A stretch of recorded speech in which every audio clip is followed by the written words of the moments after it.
আসসালামু আলাইকুম ওয়া রাহমাতুল্লাহি ওয়া বারাকাতুহু। 10 নম্বর প্রশ্ন, গোঁফের পানি কি হারাম?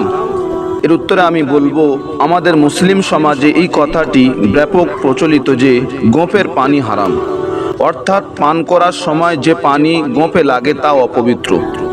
এই কথাটি একেবারে যুক্তিহীন, কেননা পান করার সময় ছোট গোঁফ এবং উপরের ঠোঁটও ভিজে যায়। তাহলে ছোট গোঁফ পবিত্র আর বড় গোঁফ অপবিত্র, তা হয় কিভাবে? সুতরাং এটি ভ্রান্ত ধারণা।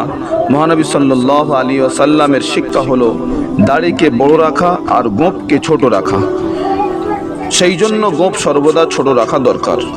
এ ব্যাপারে হাদিস হযরতে ইবনে ওমর রাদিয়াল্লাহু তাআলা আনহু থেকে বর্ণিত। তিনি বলেন, রাসূলুল্লাহ সাল্লাল্লাহু আলাইহি ওয়াসাল্লাম ইরশাদ করেছেন, তোমরা মুশরিকদের বিপরীত করো, দাড়ি বাড়াও এবং গোঁফ খাটো করো। তাই গোঁফের পানি হারাম কথাটি ভিত্তিহীন। এটি স্বীকৃতি দিয়েছে বুখারী, মুসলিম এবং মিশকাত শরীফে হাদিস নম্বর 4224 নম্বর পৃষ্ঠায়।